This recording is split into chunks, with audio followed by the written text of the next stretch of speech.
Please kindly click on the red subscribe button below this video and subscribe to our YouTube channel. Thanks, God bless you as you do this.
Ìlú àpòmọ́kì ìrọ́jú ta kò kù sílẹ̀.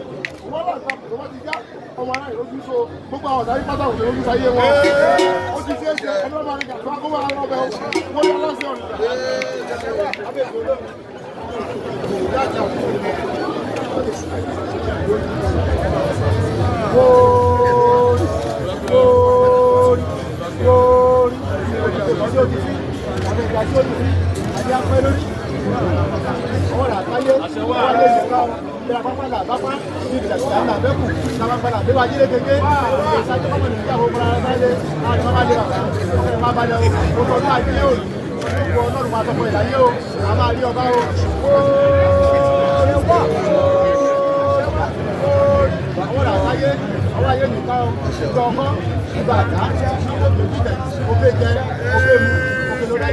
gbogbo ọ̀tá ilé ọ̀tá òde amọ́nisẹ́ni abáìmọ́nisẹ́ni aláàbìsímọ̀ wọ́n àwọn pẹ́ lábẹ́sí ọ̀sọ́dọ̀ àṣìṣẹ́mí àwọn náà pẹ̀lú ọdún náà máa sọ́dọ̀ pẹ̀lú owó àdúgbò ọmọ àdúgbò àwọn ìjẹ́kì yíò àtúgbẹ̀gbẹ̀ wà nílọ ẹrúwá dájì ẹrúwá dájì ẹrúwá dájì owó ọkọ̀ owó àyà owó pẹ̀lú owó para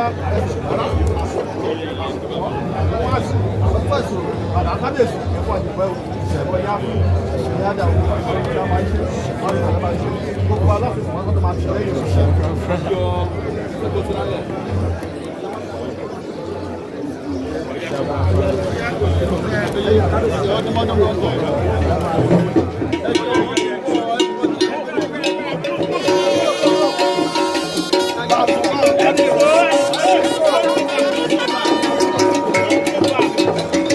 Thank you so much for watching our videos, and importantly, you need to subscribe because we drop videos almost every day. And how to subscribe? There's exactly everything. Gboah TV. Click on it. You see a subscribe button. Click on the subscribe button. That's all. And if you have a big show coming up, any event, you can call us.